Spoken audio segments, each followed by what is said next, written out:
펜타곤 전체가 충격에 빠졌습니다. 트럼프 대통령의 철수 선언이 떨어진 순간 28,500명의 미군이 사라질 거라는 충격적인 시나리오. 하지만 한국의 한마디가 모든 판을 뒤집어 버렸습니다. 전 세계가 경악한 그 장면, 지금부터 확인해 보시죠. 시작 전 여러분의 좋아요와 구독은 영상 제작에 힘이 됩니다. 28,500대 0. 이게 앞으로 한국에 남을 미군 숫자였습니다. 전 미국 합참의장 마크 밀러입니다. 트럼프 1기와 바이든 행정부를 거치며 4년간 미군 최고 지휘관이었습니다. 2025년 9월 15일 새벽 3시. 장군님, 펜타곤 긴급 소집입니다. 800명 장성회의에 참석해 주십시오. 예비역도 소집된다? 진주만 공습 이후 처음 있는 일이었죠. 트럼프 대통령이 다시 돌아온 지 8개월. 그는 주한미군을 완전 철수시키겠다고 72분간 연설했습니다. 그런데 한국 대사가 단 한 문장으로 모든 걸 뒤집었죠. 우리도 준비되어 있습니다. 그 순간 800명의 장성이 동시에 침묵했습니다. 저는 40년 군 경력 중 그런 광경은 처음 봤습니다. 제가 그날 목격한 모든 것을 지금부터 공개합니다. 매사추세츠 보스턴 자택. 전화벨 소리에 깼습니다. 발신자를 보니 현 합참의장이었죠. 그와는 공군 참모총장 시절부터 20년 지기입니다. 이 시간에 전화한다는 건 심상치 않은 일이었어요. 마크, 미안하네. 이 시간에 깨워서. 목소리가 떨리고 있었습니다. 무슨 일인가, 찰스? 대통령이 예비역 장성 전원 소집을 명령했네. 국가 비상사태야. 뭐라고 예비역 전원이라니? 별 하나 이상, 현역과 예비역 합쳐 800명. 버지니아 퀀티코로 즉시 와야 해. 40년 군 생활에서 이런 일은 없었습니다. 도대체 무슨 일이길래? 전화로는 말할 수 없어. 특별기가 30분 후 로건 공항에 대기할 거야. 전화를 끊고 군복을 꺼냈습니다. 2년 전 은퇴식 이후 처음 입는 군복이었죠. 거울을 보니 가슴에 달린 훈장들이 무겁게 느껴졌습니다. 퍼플하트, 브론즈 스타. 이라크와 아프간에서 받은 훈장들. 그런데 이번엔 무엇과 싸워야 하는 걸까요? 보스턴 로건 공항 도착. 새벽 4시에 특별기가 활주로에서 대기하고 있었습니다. 기내에는 이미 다른 예비역 장성들이 타고 있었어요. 전 태평양 사령관 필립 데이비슨, 전 중부사령관 케네스 맥켄지, 전 한미연합사령관 로버트 에이브럼스. 모두 한국과 관련된 경력이 있는 사람들이었습니다. 밀러, 무슨 일인지 알아? 데이비슨이 물었습니다. 그는 2021년 중국의 대만 침공 가능성을 처음 공개 경고한 사람이죠. 나도 모르네. 하지만 이 멤버를 보니 한국 관련인 것 같군. 기내에서 받은 브리핑 자료. 극비 스탬프가 찍힌 빨간 파일이었습니다. 제목을 보는 순간 심장이 멈추는 줄 알았습니다. 작전명 이글 디파처, 주한미군 완전 철수 시나리오. 제가 합참의장 시절 절대 일어나선 안 된다고 막았던 시나리오였죠. 2021년 아프간 철수의 악몽이 떠올랐습니다. 카불 공항의 혼란, 13명의 해병 사망. 그런 일이 한국에서? 자료를 읽어내려갔습니다. 72시간 만에 28,500명을 빼낸다. 가족 포함 45,000명을? 불가능한 일이었습니다. 퀀티코 해병대 기지 도착. 이미 주차장이 가득 찼습니다. 주방위군 사령관들의 차량, 각 군 참모총장들의 차량, 심지어 나토 연락장교들까지. 이건 단순한 미국만의 문제가 아니었습니다. 해병대 경비병들이 신분을 확인했습니다. 밀러 장군님, A구역 7번 좌석입니다. 들어가 보니 이미 700명 이상이 자리에 앉아 있었습니다. 군 생활 중 이런 광경은 처음이었어요.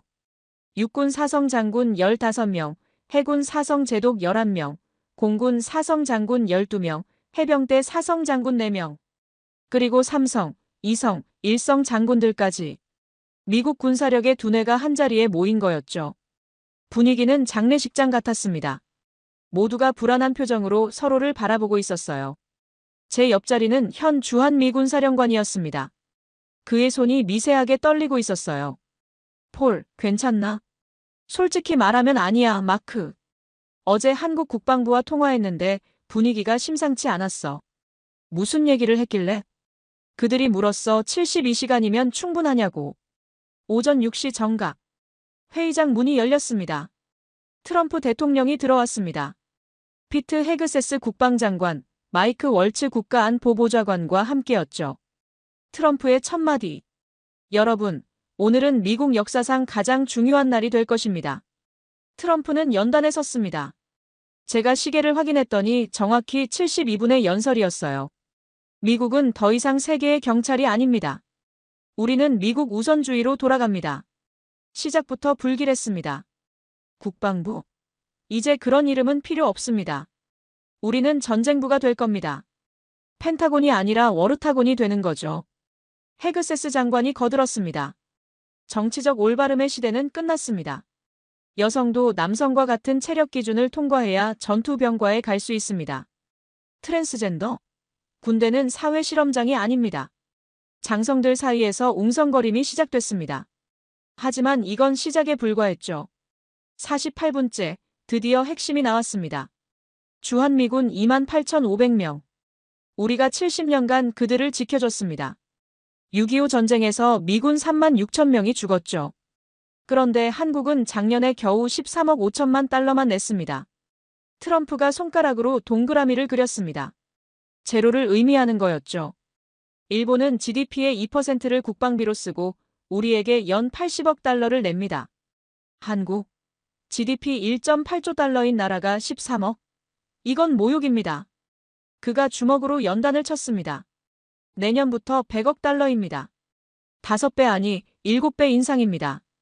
그게 어렵다면 72시간 내 완전 철수입니다.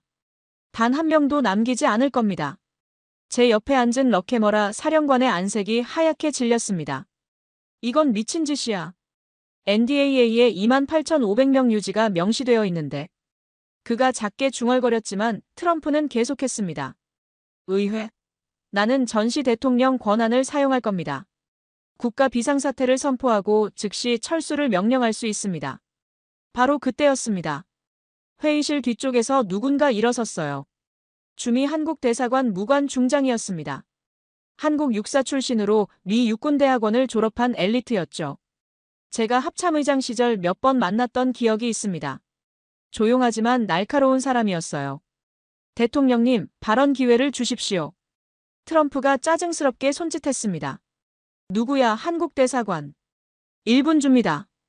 박 중장이 단상으로 걸어 나왔습니다. 800명의 시선이 그에게 집중됐죠. 우리도 준비되어 있습니다. 단 한 문장. 하지만 그 한 문장이 회의실 공기를 얼어붙게 만들었습니다. 마치 진공 상태가 된 것처럼 숨소리조차 들리지 않았어요. 헤그세스 장관이 비웃었습니다. 준비? 뭐가 준비됐다는 거요? 북한 핵 700발을 혼자 막겠다? 중국 해군 350척을 혼자 상대하겠다? 러시아 극동군 15만을 혼자서? 박 중장이 태블릿을 꺼냈습니다. 6시간 전 서울에서 중대 발표가 있었습니다. 보시겠습니까? 그가 태블릿을 회의실 스크린에 연결했습니다. 화면에 나타난 것은 국군의 날 기념식이 진행 중이었죠. 이재명 대통령이 연단에 서 있었습니다. 존경하는 국민 여러분, 자랑스러운 국군 장병 여러분. 트럼프가 팔자를 꼈습니다. 뭘 보여주려는 건지 의아한 표정이었죠. 하지만 저는 직감했습니다. 뭔가 큰일이 일어날 거라고. 오늘을 누리는 우리에게 주어진 공동의 책무가 있습니다. 순국선열과 호국 영령께서 흘린 피와 땀이 헛되지 않도록 대한민국의 밝은 미래가 펼쳐지도록. 이재명 대통령의 목소리가 점점 단호해졌습니다. 급변하는 안보 환경에 능동적으로 대응하기 위해 우리는 강력한 자주국방의 길로 나아가겠습니다. 누구에게도 의존하지 않고 우리 스스로의 힘으로 이 나라를 지키겠습니다. 그 순간 제 등골이 서늘해졌습니다. 이건 단순한 국군의 날 기념사가 아니었어요. 독립선언문이었죠. 전시작전 통제권을 조기에 환수하겠습니다. 대한민국이 한미연합방 위태세를 주도해 나가겠습니다. 헤그세스가 벌떡 일어났습니다. 뭐라고? 전작권을? 그건 2030년대로 연기하기로. 박 중장이 조용히 말했습니다. 계속 보십시오. 우리는 이미 북한 GDP의 1.4배에 달하는 국방비를 지출하는 세계 5위 군사 강국입니다. 최첨단 전차와 자주포, 전투기, 잠수함을 수출하는 방산 강국입니다. 맞는 말이었습니다. 제가 합참의장 시절 받은 보고서가 생각났죠. 폴란드 K2 전차 1000대, K9 자주포 650문 총 140억 달러. 호주 레드백 장갑차 130대, K9 자주포 30문 50억 달러. 이집트 K9 자주포 200문 20억 달러. 노르웨이 K9 자주포 24문 3억 달러. 우리 에이브럼스 전차 대신 K2를, 팔라딘 대신 K9을 선택한 나라들이었죠. 내년도 국방 예산을 66조 3천억 원으로 편성했습니다. 전년 대비 8.2% 증가입니다. 트럼프의 표정이 점점 굳어갔습니다. 미국 국방 예산 증가율이 3.2%인데 한국은 8.2%라니. AI 전투로봇, 자율 드론, 초정밀 미사일에 집중 투자하겠습니다. 첨단 항공 엔진과 스텔스 기술 등 국방 전략 기술 분야에도 대폭 투자를 확대하겠습니다. 이재명 대통령이 잠시 멈췄습니다. 그리고 카메라를 똑바로 바라봤죠. 마치 이 회의실에 있는 우리를 보는 것처럼. 가장 중요한 것은 우리는 더 이상 누구에게도 의존하지 않겠다는 것입니다. 강력한 자주국방의 꿈을 현실로 만들겠습니다. 영상이 끝났습니다. 회의실은 무덤 같은 침묵에 빠졌습니다. 제가 합참의장 시절 작성한 모든 한국 관련 보고서가 휴지 조각이 된 기분이었죠. 한국은 미국의 보호 없이는 생존할 수 없다. 주한미군은 한국 안보의 핵심이다. 이 모든 전제가 무너지고 있었습니다. 박 중장이 영상을 멈추고 새 문서를 화면에 띄웠습니다. 이것이 한국 정부의 공식 입장입니다. 문서 제목이 충격적이었습니다. 내용을 읽기 시작했습니다. 군 경력 중 가장 충격적인 문서였어요. 전시작전 통제권 환수 선언. 한미연합사령부 해체, 한국 합참이 모든 작전 통제권 인수. 한국형 체계 전면 가동. 28,500명 주한미군 철수 준비. 한국형 전술 데이터 링크 위성통신체계 군사정찰 위성 5기 이미 운용 중입니다. 우리가 전혀 몰랐던 정보였습니다. 정보기관들이 뭘 한 거죠? 2단계 기지 전환. 평택기지 한국항공우주사령부 전환. 오산 공군기지 한국공군전력 인수. 부산 해군기지 한국해군 잠수함 사령부. 전력 유지 F-35어 60대, KF-21 150대, 이지스함 12척, KF-21이 150대. 인도태평양 공군사령관이 물었습니다. 2025년 말까지 블록2 양산 완료 예정입니다. 스텔스 성능 F-35의 85% 수준, 레이더, 내부 무장창 4개. 3단계 억지력 확보. 해구산 대체 방안 실행. 한국형 3축 체계 완성. 킬체인 5분 내 선제 타격. 트럼프가 코웃음을 쳤습니다. 해구산을 대체. 핵무기도 없으면서. 박 중장이 새로운 슬라이드를 보여줬습니다. 한국은 이미 핵무장 잠재력을 완성했습니다. 우라늄 농축 원심 분리기 3000기 보유. 플루토늄 사용 후 핵연료 재처리 기술 확보. 잠수함 SLBM 발사 가능한 3000톤급 잠수함 9척. 필요시 6개월 내 핵무장 가능한 브레이크아웃 상태입니다. 일본과 동일한 전략이죠. CIA 부국장이 안색이 창백해졌습니다. 이건 NPT 위반 아닙니까? 아닙니다. 모든 기술은 민간용으로 개발됐고 무기화하지 않는 한 합법입니다. 이스라엘 모델이죠. 공식적으로는 핵무기가 없지만 모두가 알고 있는 핵보유국. 한국이 그 길을 가겠다는 거였습니다. 그때 상황실장이 뛰어들어왔습니다. 얼굴이 땀으로 범벅이었어요. 대통령님, 긴급 상황입니다. 뭔데? 한국이 30분 전 발표했습니다. 한미연합훈련 을지 프리덤실드, 독수리 훈련 모두 무기한 중단한다고. 회의실이 아수라장이 됐습니다. 그리고 더 있습니다. 상황실장이 숨을 고르며 말했습니다. 한국이 중국, 러시아와 경제협력 회담을 시작한답니다. 내일 베이징에서 한중러 3국 정상회담이 열립니다. 트럼프가 의자에서 벌떡 일어났습니다. 뭐라고? 중국? 러시아? 왕이 중국 외교부장이 1시간 전 성명을 발표했습니다. 한국의 자주적 결정을 환영하며 새로운 동북아 협력 시대를 열겠다고. 러시아 외무장관도 비슷한 성명을 냈습니다. 한국과 연 200억 달러 규모의 에너지 협력을 추진하겠다고.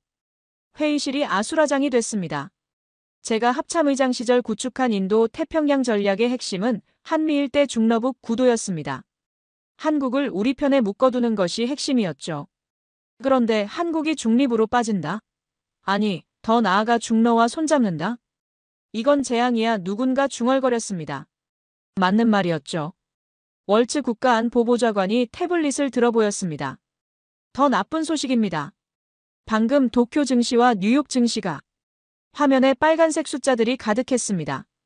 니케이 -4.7%, 다우존스 -3.2%, 나스닥 -3.8%. 반면 한국은 코스피 3.1%, 코스닥 4.5%. 시장은 이미 판단을 내린 거였습니다. 한국의 자주국방을 긍정적으로 본 거죠. 회의가 30분간 정회됐습니다. 복도에서 장성들끼리 모여 수군거렸어요. 이렇게 당황한 미군 수뇌부는 처음 봤습니다. 전 유럽 사령관 토드 울터스가 제게 다가왔습니다. 마크, 이거 진짜야? 한국이 정말 우리 없이도 가능하다고 생각하는 거야? 숫자를 보면 가능할 수도 있어. 제가 머릿속으로 빠르게 계산했습니다. 한국군 현역 50만, 예비군 310만, 북한군 현역 120만, 예비군 760만. 숫자로는 북한이 우세해 보이지만 한국 국방비 546억 달러, 북한 GDP 전체가 320억 달러, 한국 1인당 GDP 3만 3천 달러, 북한 1,300달러. 경제력 차이가 25배, 국방비 차이가 17배. 기술 격차는 더 심해. 한국은 F-35를 운용하고 북한은 아직도 MiG-21을 쓰고 있어. 울터스가 고개를 저었습니다. 하지만 핵무기는 한국도 6개월이면 만든다잖아. 게다가 제가 최근 받은 정보보고서를 떠올렸습니다. 한국의 재래식 정밀타격 능력이 이미 전술핵 수준이야. 현무 5 미사일 탄두 중량 9톤.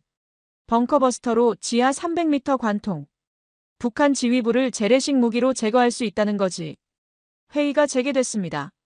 트럼프가 직접 작전 지시를 내렸습니다. 72시간 내 한국을 굴복시켜야 한다. 모든 수단을 동원해. 국무장관이 보고했습니다. 외교 채널로 접촉 중입니다. 한국 외교부 장관과 통화했는데 뭐라고 했나? 미국의 선택을 기다리고 있다고 합니다. 새로운 동반자가 될 것인지 과거에 머물 것인지. 헤그세스 국방장관이 끼어들었습니다. 군사적 압박은 어떻습니까? 항모전단을 한국근해. 해군작전사령관이 고개를 저었습니다. 이미 한국은 대비하고 있습니다. 현무 5 미사일 500기가 24시간 대기 중입니다. 사거리만 킬로미터면 괌은 물론 하와이까지 타격 가능합니다. 그럼 경제 제재는? 재무차관이 대답했습니다. 한국의 외환 보유고가 4,500억 달러입니다. 세계 9위죠. 그리고 이미 중국, 러시아와 통화 스와프를 체결했답니다. 달러 없이도 무역이 가능하다는 거죠. 막다른 길이었습니다. 군사적으로도 경제적으로도 한국을 압박할 수단이 없었어요. 그때 CIA 국장이 충격적인 정보를 추가했습니다. 30분 전 입수한 정보입니다. 일본 이시바 총리가 긴급 안보회의를 소집했답니다. 일본이 왜? 한국의 행보를 보고 자신들도 제고하겠다는 겁니다. 주일 미군 5만 4천 명에 대한 비용 분담 말입니다. 도미노가 시작된 거였습니다. 이어서 더 충격적인 소식들이 쏟아졌습니다. 독일 국방장관이 성명을 발표했습니다. 주동미군 3만 5천 명의 주둔 비용, 현 수준으로는 더 이상 부담할 수 없다고. 필리핀도 방금 발표했습니다. 미군 기지 사용료 10배 인상하겠답니다. 태국은 코브라골드 훈련 재검토를 선언했고요. 한국 하나가 시작한 파장이 전 세계로 퍼지고 있었습니다. 트럼프의 얼굴이 점점 붉어졌습니다. 이딴 식으로 나온다면 진짜 철수다. 28,500명 전원, 가족까지다. 그때 박 중장이 다시 일어섰습니다. 그것도 이미 준비되어 있습니다. 그가 새로운 문서를 보여줬습니다. 주한미군 철수 시 경제효과 분석. 평택기지 반도체 산업단지 전환. 예상효과 연 500억 달러 생산, 일자리 10만 개. 오산 공군기지 수도권 신공항. 용산기지 이미 공원화 완료. 28,500명 미군 철수 한국 청년 일자리로 대체. 오히려 경제적으로 이득입니다. 회의실에 무거운 침묵이 흘렀습니다. 제가 손을 들었습니다. 대통령님, 제 의견을 말씀드려도 되겠습니까? 트럼프가 짜증스럽게 고개를 끄덕였습니다. 저는 4년간 합참의장으로서 한국을 지켜봤습니다. 그들은 우리가 생각하는 것보다 훨씬 강해졌습니다. 2020년 코로나 대응을 기억하십니까? 우리가 혼란에 빠졌을 때 그들은 완벽하게 통제했습니다. K방역이 세계 표준이 됐죠. 그게 지금 상황과 무슨 상관이 있나? 그들의 시스템과 실행력이 이미 우리를 넘어섰다는 겁니다. 반도체, 배터리, 조선, 이제는 방산까지. 우리가 그들을 압박할 게 아니라 협력 방안을 찾아야 합니다. 트럼프가 주먹으로 탁자를 쳤습니다. 미국이 한국에게 굴복하란 말인가? 굴복이 아닙니다. 현실을 인정하는 겁니다. 회의 둘째 날. 전날 밤 한숨도 못 잤습니다. 호텔로 돌아가 뉴스를 확인하니 상황은 더 악화되고 있었어요. CNN 한국 독립선언, 아시아 동맹국들 동요. BBC 미국 헤게모니 종말의 시작인가? NHK 일본도 자주 국방 목소리 높아져. 아침 7시, 다시 회의장에 모였습니다. 트럼프는 화상으로 참여했습니다. 백악관 상황실에서였죠. 48시간 남았다 해결책을 찾아. 국무부 동아시아 담당 차관보가 보고했습니다. 한국과 100채널 접촉을 시도했습니다. 결과는 그들의 조건입니다. 화면에 한국의 요구사항이 떴습니다. 방위비 분담금 현 수준 13.5억 달러 동결. 전시작전 통제권 즉시 전환. 한국산 무기 미군 도입 의무화. 평택기지 10년 내 단계적 반환. 트럼프가 어이없다는 표정을 지었습니다. 한국이 우리에게 무기를 팔겠다고? 우리가 세계 최고 군사강국인데? 육군참모차장이 마지못해 인정했습니다. 실제로 K9 자주포는 성능이 우리보다 훨씬 우수합니다. 가격은 70% 수준이고요. K2 전차도 마찬가지입니다. 자동장 전장치, 능동방어 시스템, 1500마력 엔진. 폴란드가 에이브럼스 대신 K2를 선택한 이유가 있습니다. 이건 자존심의 문제였습니다. 미국이 한국에서 무기를 산다? 그때 또 긴급 속보가 터졌습니다. 사우디가 방금 발표했습니다. 한국과 300억 달러 방산 계약 체결. 상황실장이 자세한 내용을 읽었습니다. 천궁 2방공 시스템 10개 포대, K2 전차 300대, K9 자주포 200문, FA-50 경공격기 48대. 그가 침을 삼켰습니다. 한국이 사우디의 소형 모듈 원자로 10기 건설. 원자력 기술 이전 포함입니다. 이건 우리가 10년간 협상하던 딜이었습니다. 한국이 가로챈 거죠. CIA 부국장이 더 충격적인 정보를 추가했습니다. 이스라엘 정보부 확인입니다. 한국이 레이저 방공 시스템을 완성했다고. 뭐? 출력 300kW 레이저로 드론, 로켓, 미사일 요격. 한 발당 비용 $2. 아이언돔의 5만 분의 1입니다. 기술적으로도 앞서가기 시작한 거였습니다.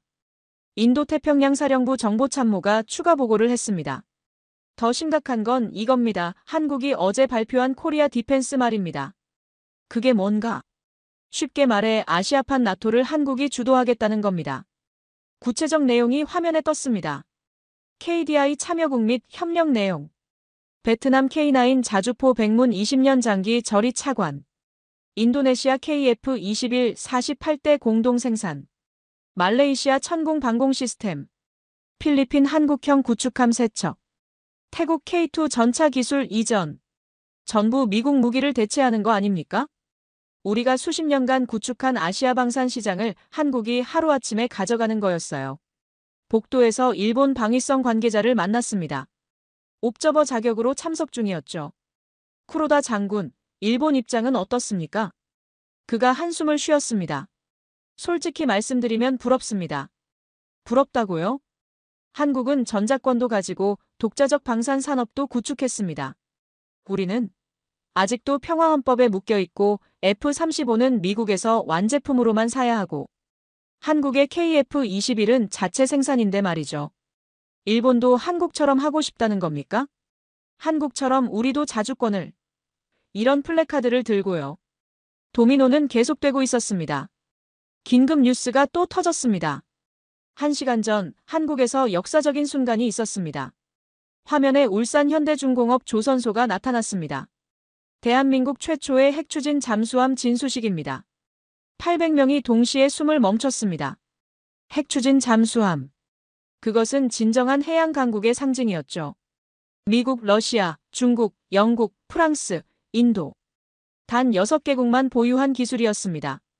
해군작전 사령관이 벌떡 일어났습니다. 불가능해. 핵 추진 잠수함 기술은 최고 기밀인데. 박 중장이 상세 스펙을 보여줬습니다. 동력 전홍축 우라늄 20% 미만 일체형 원자로. 잠항 지속 90일. 무장 잠대지 미사일 10발, 어뢰 20발. 건조 2019년 착공, 6년간 극비 프로젝트. 전홍축 우라늄이면 NPT 위반이 아닙니다. 브라질도 같은 방식을 쓰죠. CIA 국장이 부하들에게 고함쳤습니다. 6년간 이걸 몰랐다고? 정보부가 뭘 한 거야? 암호명 100명 프로젝트로 진행됐답니다. 민간 원자력 잠수정 연구로 위장했고요. 그때 또 다른 폭탄이 터졌습니다.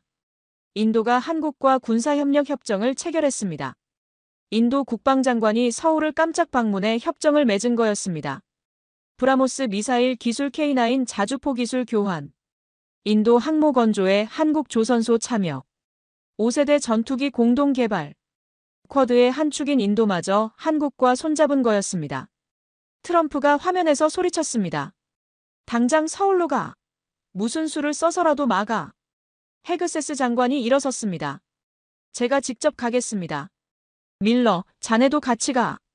전 합참의장 자격으로 설득해봐. 저는 거절할 수 없었습니다. 서울행 비행기 안. 헤그세스 장관, 국무부 차관, 그리고 저. 비행 동안 우리는 협상 전략을 짰습니다. 아니, 짜려고 했습니다. 사실 우리에게 카드가 없었어요. 뭘 제안해야 할까요? 국무부 차관이 물었습니다. 방위비 분담금 50% 삭감. 이미 그들은 영원을 원하고 있습니다. 전작권 2030년 전환. 그들은 즉시 전환을 요구하고 있고요. 막막했습니다. 구걸하러 가는 기분이었죠. 한국의 메시지는 분명했습니다. 당신들은 더 이상 특별하지 않다. 독립 75년 만에 진짜 독립. 이제 우리가 우리를 지킨다. 자주국방 만세. 시민들이 태극기를 들고 거리에서 춤추고 있었어요. 삼성역 코엑스 전광판에는 이런 문구가 떴습니다. K방산 수출 200억 달러 돌파. 세계가 선택한 K9 자주포. 언제 이렇게 강해진 걸까요? 국방부 도착. 한국 국방장관이 우리를 맞았습니다. 예상외로 정중했지만 차가웠어요. 먼 길 오셨습니다. 바로 본론으로 들어가죠. 회의실 벽면 가득한 차트들. 2025 대한민국 국방력. 육군 36만, 해군 7만, 공군 6.5만. K2 전차 600대 2027년까지 1000대. K9 자주포 3,000문 세계 최다. F-35어 60대, KF-21 150대. 이지스함 12척 아시아 최대. 잠수함 22척 핵추진 3척 건조 중. 보시다시피 우리는 충분합니다. 헤그세스가 준비한 제안을 꺼냈습니다. 우리 제안입니다. 방위비 분담금 현 수준 동결, 전작권 2030년 전환, 주한미군 2만 명 유지. 한국 장관이 고개를 저었습니다. 늦었습니다. 국민의 87%가 완전 자주국방을 지지합니다. 그가 태블릿을 보여줬습니다. 실시간 여론조사였죠. 주한미군 완전 철수 찬성 74%. 미국 없이도 국방 가능 81%. 자주국방 지지 87%. 국민이 결정한 겁니다.